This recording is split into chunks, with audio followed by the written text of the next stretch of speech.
할머니의 죽음, 현징원 지음. 조모주 병환 위독 3월 금음날 나는 이런 전보를 받았다. 이는 에케스에 있는 생계에서 놓은 것이니 물론 생가 할머니의 병환이 위독하단 말이다. 병환이 위독은 하다 해도 기실모나게 무슨 병이 있는 게 아니다. 벌써 82이나 넘은 그 할머니는 작년 봄부터 시름시름 기운이 쇠진해서 가끔 가물가물하기 때문에 그동안 자손들로 하여금 한두 번 아니게 바쁜 걸음을 치게 하였다.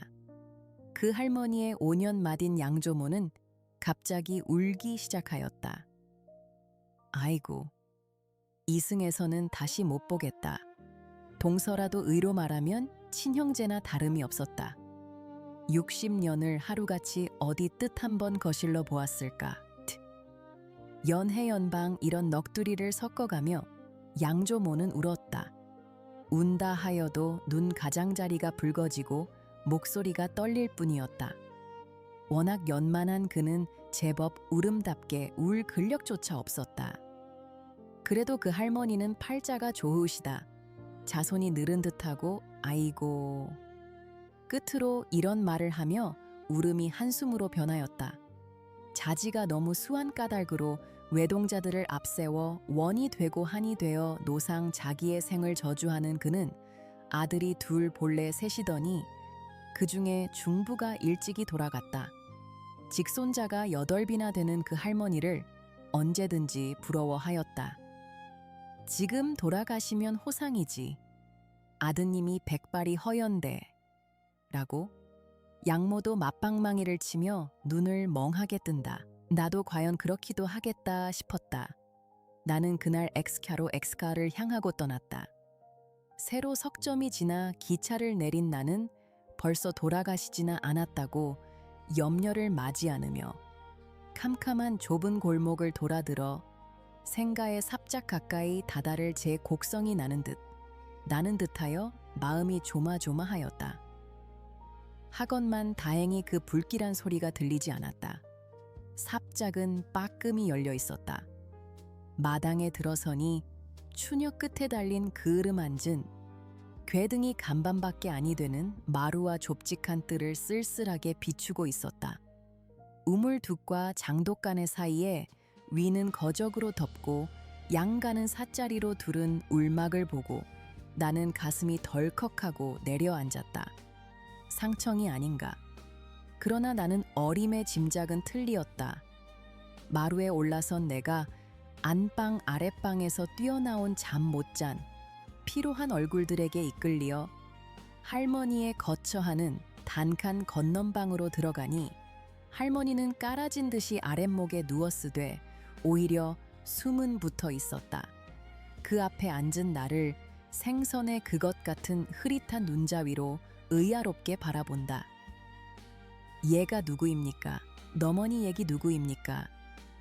예한 이씨로 예절 알기와 효성 있기로 집안 중에 유명한 중모는 나를 가리키며 병자의 귀에 대고 부르짖었다. 몰라. 환자는 담이 그르렁그르렁 하면서 귀찮은 듯이 대꾸하였다. 네가 누구입니까 할머니? 나는 그 검버섯이 어른거릉한 뼈만 남은 손을 만지면 물어보았다. 나의 소리는 떨리었다. 저를 모르시겠습니까? 제가 공룡이 아닙니까? 응, 네가 공룡이냐? 우는 듯이 이런 말을 하고 그윽하나마 내가 잡은 손에 힘들 주는 듯하였다. 그 개게 풀린 눈동자 가운데도 방이는 빛이 역력히 움직였다. 할머니의 병환이 어젯밤에는 매우 위중해서 모두 밤사음을 한 일, 누구누구 자손을 찾던 일, 그 중에 내 이름도 부르던 일, 지금은 한결 돌린 일. 온갖 것을 중모는 내게 아르켜 주었다. 나는 그날 밤을 누울락 앉을락, 깰락 졸락 할머니 곁에서 밝혔다. 모였던 자손들이 제각기 돌아간 뒤에도 중모만은 할머니 곁을 떠나지 않았다. 불교의 도신자인 그는 잠 오는 눈을 비비기도 하고 기침으로 목청을 가다듬기도 하면서 밤새도록 연부를 그치지 않았다. 그 소리는 적적한 새벽녘의 해가와 같이 처량히 들렸다. 나는 새삼스럽게 그 효심의 지극함과 그 정서의 놀라움에 탐복하였다. 아침 저녁으로 각지에 흩어져 있는 자손들이 모여들기 시작하였다. 반기라야 단지 셋밖에 없는데 안방은 어머니, 형수들이 점령하고 뜰 아랫방 하나 있는 것은 아버지, 삼촌, 당숙들에게 빼앗긴 우리 젊은이 패. 4, 6촌 형제들은 밤이 되어도 단 한 시간을 눈 붙을 곳이 없었다. 이웃집에 누누이 교섭한 끝에 방 한 칸을 빌려서 번차례로 조금씩 쉬기로 하였다. 이 짧은 휴식이나마 곤비인비 교란되었나니 그것은 10분들이로 집에서 불러들이는 까닭이다. 아버지와 삼촌네들의 큰 심부름 잔심부름도 적지 않았지만 할머니 곁에 혼자 앉아 증모의 꾸준한 명령일 때가 많았다. 더욱이 밤새 한 시에나 2시에나 간신히 잔을 들어 꿀보다 더 단잠이 온몸에 나른하게 퍼진 새벽녘에 우리는 끄들리어 일어나는 수밖에 없었다. 할머니 병환이 이렇듯 위중하신데 너희는 태평치고 잠을 잔단 말이냐. 우리가 건너 방에 들어서면 그는 다짜고짜로 야단을 쳤다. 그 중에도 가장 나이 어리고 만만한 내가 이 꾸중바디가 되었다. 인정사정 없는 그의 태도가 불쾌는 하였지만 도덕적 우월을 빼앗긴 우리는 대꾸 한마디 할 수 없었다. 다들 뭐란 말이냐. 나는 한 달이나 밤을 새웠다.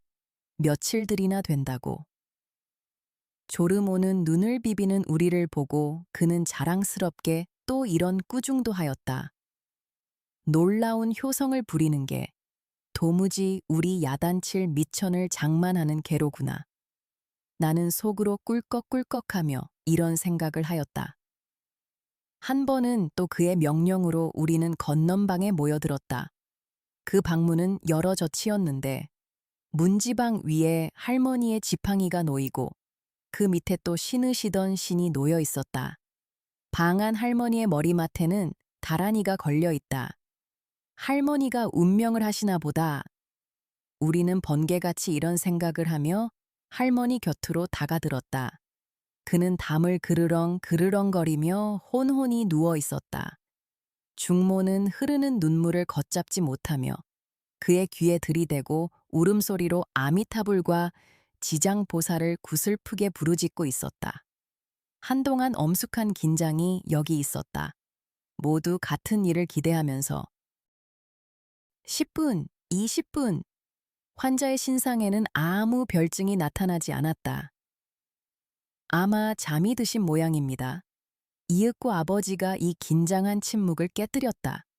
그리고 중모를 향하여 잠 주무시겠으리 연부를 고만 모으십시오 하고 나가버렸다. 그 뒤를 따라 빽빽하게 들어섰던 자손들이 하나씩 둘씩 헤어졌다. 그래도 눈물을 섞어가며 연부를 말지 않던 중모가 얼마 뒤에 재물의 부처님 찾기를 그치었다.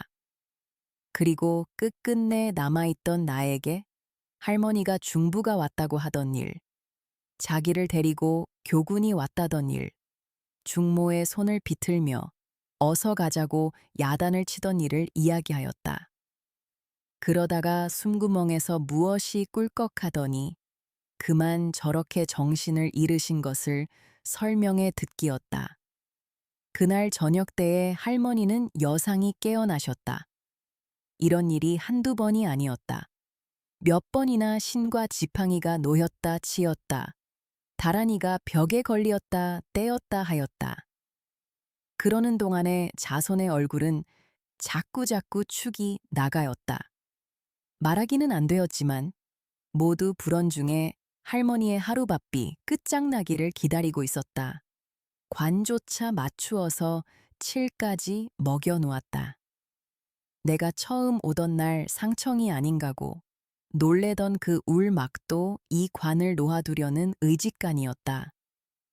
그러하건만 할머니는 연하한 모양으로 그물그물하다가 또 정신을 차리었다. 아니, 정신이 돌아오는 때가 도리어 많아간다. 자기 앞에 들어서는 자손들을 거의 틀림없이 알아맞혔다. 그리고 가끔 몸부림을 치면서 일으켜 달라고 야단을 쳤다. 이럴 때에 중모는 거북스럽게도 연부를 모시었다. 어머니, 어머니, 가만히 계셔요, 가만히 계셔요. 그는 몸부림하는 할머니를 제지하면서 이렇게 타일렀다. 저를 따라 연부를 모으셔요. 나무 아미타불, 나무 아미타불. 나 일어날란다. 에그, 왜 그러셔요? 가만히 계셔요, 제발 덕분에. 나무 아미타불, 나무 아미타불. 나무 아미타불, 나무 아미타불. 할머니는 마지못하여 중모를 따라 두어 번 입술을 달싹달싹 하더니 또 얼굴을 찡그리며 애원하는 어조로 인제 고만 모이시고 날 좀 일으켜다고. 내 인제 고만 가련다. 인제 가세요. 가만히 누워 가시지요. 왜 일어나시긴. 나무와 미타불, 왕생극락, 나무와 미타불. 할머니는 귀찮아 못 견디겠다는 듯이 팔을 내어 저으며 듣기 싫다, 연불 소리 듣기 싫다, 인제 고만해라 하며 몸을 일으키려고 애를 쓴다. 그게 무슨 말씀입니까? 중모는 질색을 하며 더욱 비장하게 부처님을 찾았다. 듣기 싫다, 듣기 싫어. 나는 고만 갈 테야. 할머니는 또 이렇게 재우쳤다. 나는 이 광경을 보고 저기 의외의 감이 있었다. 할머니는 중모보다 못하지 않은 불교의 독신자이다. 몇십 년을 하루같이 새벽마다 만수향을 켜놓고 연불 모시기를 잊지 않은 어른이다. 정신이 혼돈된 뒤에도 염주 담은 상자와 만수향만은 일일이 아랑곳하던 어른이다. 하루에도 만수향을 세 갑, 네 갑 켜시겠지. 금방 사다 드리면 세 개씩, 네 개씩 당장 다 켜버리시고 또 안 사온다고 꾸중이시구나. 가. 작년 가을 내가 귀성하였을 제 계모가 웃으며 할머니의 노망 이야기를 하는 가운데 만수향 켜는 것을 그 하나로 헤아렸다. 그러하던 할머니가 왜 지금 와서 연부를 듣기 싫다는가? 그다지 할머니는 일어나고 싶으신가? 죽어가면서도 일어나려는 이 본능 앞에는 모든 것이 권위를 잃은 것인가? 저렇게 일어나시려니 좀 일으켜 드리지요. 나는 보다 못해 이런 말을 했다. 안 된다. 일으켜 드릴 수가 없다. 하도 저러시길래 한번 일으켜 드렸더니 어떻게 아파하시는지 차마 보을 수가 없었다. 어째 그래요? 나는 이렇게 반문하였다. 이 반문에 대한 중모의 설명은 더욱 놀란 것이었다. 할머니가 작년 봄부터 맑은 정신을 잃은 결과에 늙은이가 어린애 된다고 뒤를 가리지 않게 되었다. 게다가 이 두어 달 전부터 물을 자꾸 청해 잡수시고 오세고 옅바닥에 함주로 뒤를 보았다. 그것을 얼른 빨아들이지 못한 때문에 재물에 뭉켜지고 말라붙은 데다가 뜨거운 불목에 대이어 궁중이 언저리가 모두 벗겨졌다. 그러므로 일어나려면 그곳이 당기고 박이어 아파하는 것이라 한다. 이 말을 들은 나는 할머니를 모로 누이고 그 상처를 보았다. 그 자리는 손바닥 넓이만치나 빨갛게 단 쇠로 지진 듯이 시커멓게 벗겨졌는데 그 위에는 하얀 해가 징그럽게 끼었고 그 가장자리는 도끼를 품고 아른아른이 부르터 올라있다. 나는 차나 더 볼 수가 없었다. 이것이 무슨 일인가? 양조모, 양모가 부러워하던 느른 듯한 자손은 다 무엇을 하고 우리 할머니를 이 지경이 되게 하였는가? 왜 자주 옷을 갈아입혀 드리며 빨아들이지 못하였는가? 이 직접 책임자인 계모가 더 할 수 없이 괘씸하였다. 그러나 가만히 생각해 보면 그를 그르다고도 할 수 없다. 위에도 말하였거니와 할머니가 일이 된 지는 하루 이틀이 아니다. 벌써 몇 달이 흘리는 뒤를 그때 족족 빨아낼 수 없으리라. 더구나 밤에 그런 것이야 일일이 알 수도 없으리라. 하물며 계모는 시집 오던 첫날부터 골머리를 아르리만큼 큰 병객이다. 병명은 의원을 따라 혹은 변두리 머리라고도 하고, 혹은 뇌진이라고도 하고, 혹은 선천 부족이라고도 하였지만은 하나도 고쳐주지는 못하였다. 30이 될락 말락하건만 60이나 70이 다 된 노인 모양으로 주야 장천자리 보전하고 누워있는 터이다. 제 몸이 괴로우니 목은 것이 싫은 것이다. 그리고 나까지 아우르면 아버짓을 해 아들만 넷이나 되건만은 지금 60 노경에 받드는 어느 아들, 어느 며느리 하나이 없다. 집안이 넉넉지 못한 탓으로 사방에 흩어져서 제 입 풀칠하기에 눈코를 못 뜨는 까닭이다.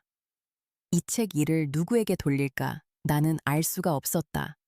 쓴 물만 입안에 돌 뿐이다. 그 후에 또 이런 일이 있었다. 어느 때 내가 할머니 곁에 갔을 적이었다. 할머니는 그 뼈만 남은 손으로 나의 손을 만지고 있었다.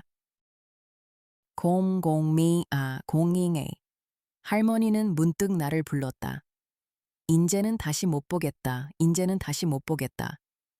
왜 그런 말씀을 하십니까? 인제 내가 안 죽니? 그런데 너 내 청 하나 들어주겠니? 네? 무슨 말씀입니까? 나 좀 일으켜다고. 나는 눈물이 날듯이 감동하였다. 어찌 차마 이 청을 떼칠 건가? 나는 다짜고짜로 두 손을 할머니 어깨 밑으로 넣으려 하였다. 이것을 본 중모는 깜짝 놀라며 나를 말렸다. 예, 네가 왜 또 그러니 일으켜 드리면 아파하신데도 그 애가 그리네. 그때 약을 사다 드렸으니 그 자리가 인제는 아물었겠지요. 나는 되었단 말을 듣던 그날 약 사다 드린 것을 생각하고 이런 말을 하였다. 어머니, 가만히 누워 계셔요네? 일어나시면 아프십니다. 중모는 도 잔상이 타이르듯 말하였다. 할머니는 물끄러미 나와 중모를 번갈아 보시더니 단념한 듯이 눈을 감았다. 한참 앉아 있다가 나는 몸을 일으켰다. 이때에 할머니가 눈을 번쩍 뜨며 문득 어데를 가? 라고 물었다. 나는 주춤 발길을 멈추었다.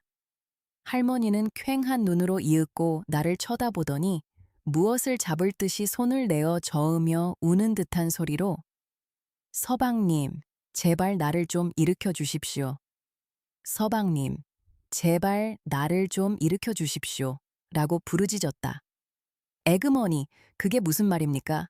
그 애가 공용이 아닙니까? 서방님이 무엇이야요?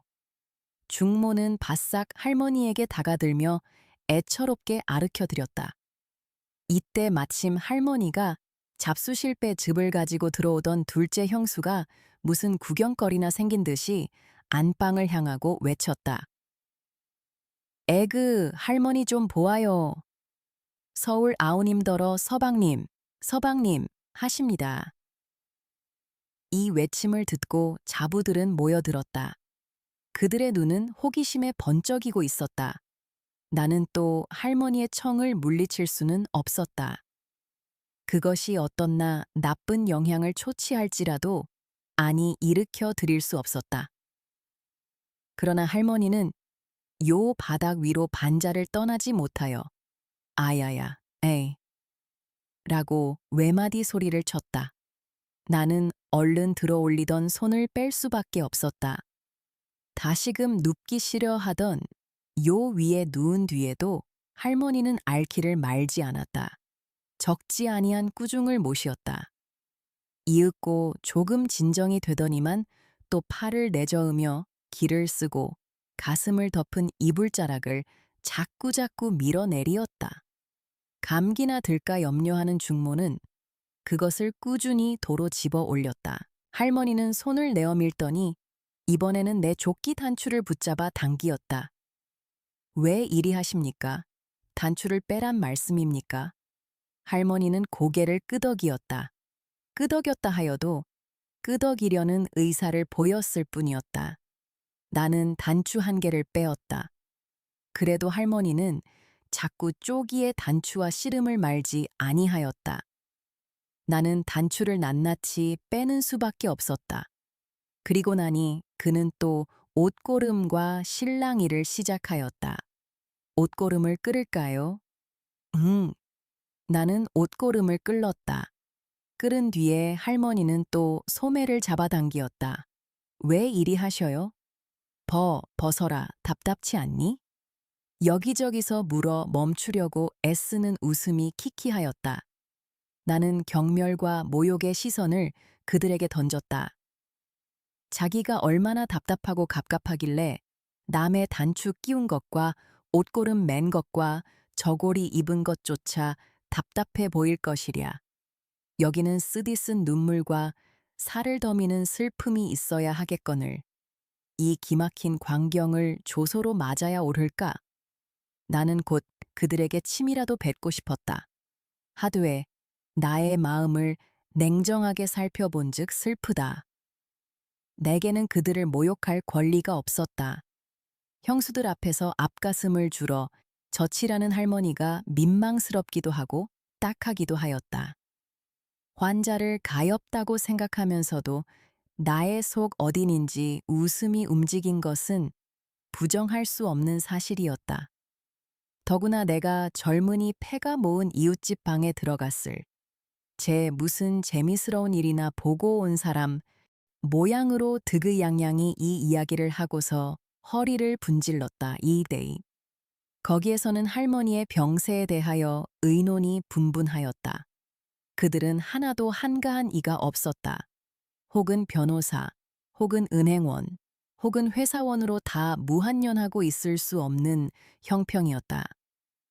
나는 암만 해도 내일은 좀 가 보아야 되겠는데 나는 그 전보를 보고 벌써 돌아가신 줄 알았어.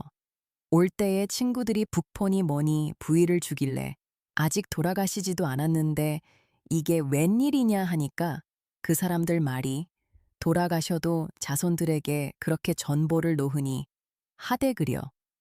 그래 모두 받아왔는데. 허허허, 아이. 그 중에 제일 연장자로 쾌활하고 말 잘하는 백형은 웃음 섞어 이런 말을 하고 있었다. 암만 해도 오늘 내일 돌아가실 것 같지는 않는데 이거 큰일 났는걸.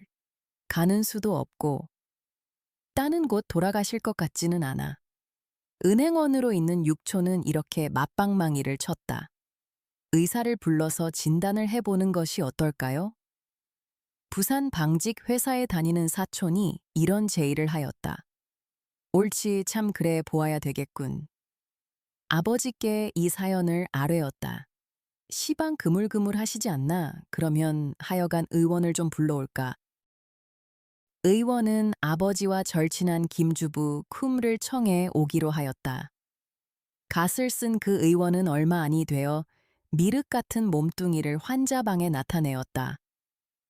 매우 정신을 모으는 듯이 눈을 내리감고 한나절이나 진맥을 하더니 고개를 절레절레 흔들며 앱물러 앉는다. 매우 말씀하기 안 되었소마는 아마 오늘 밤이 아니면 내일은 못 넘길 것 같소. 매우 말하기 어려운 듯이, 기실 조금도 말하기 어렵지 않은 듯이 그 의원은 최후의 판결을 언도하였다.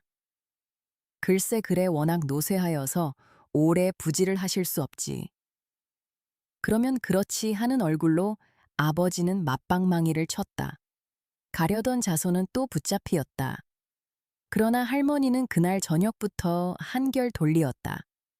가끔 잡수실 것을 찾기도 하였다. 잡숫는 건 고작 해야 배의 즙, 국물에 만한 술도 안 되는 진지였다. 죽과 미음은 입에 대기도 싫어하였다. 그리고 전일에 발라들인 양약의 효험이 나서 상처가 아물었든지 자부와 손부에게 부축되어 꽤 오래 일어나 앉게도 되었다.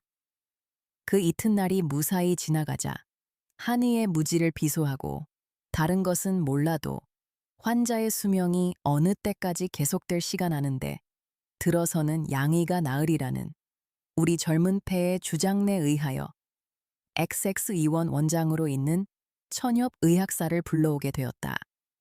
그는 진찰한 결과에 다른 증세만 겹치지 않으면 2, 3주일은 무료하리라 하였다. 그래, 그저 그럴 거야. 아직 괜찮으신데 백주에 서둘고 야단을 했지. 하고 이리 밥은 백형은 그날 밤으로 떠나갔다. 그 이튿날 아침이었다. 우리가 집에 돌아오니까 할머니 곁을 떠난 적 없는 중모가 마당에서 한가롭게 할머니의 뒤 흘린 바지를 빨고 있다가 웃는 낯으로 우리를 맞으며 할머님이 오늘 아침에는 혼자 일어나셨다. 시방 진지를 잡수시고 계시다. 어서 들어가 뵈어라. 나는 뛰어 들어갔다. 자부와 손부의 신기해 여기는 시선을 받으면서 할머니는 정말 진지를 잡숫고 있었다. 나는 빙글빙글 웃으며 할머니 어떻게 일어나셨습니까? 할머니는 합죽한 입을 오물오물하여 막 떠넣은 밥 알맹이를 삼키고 내가 혼자 일어났지.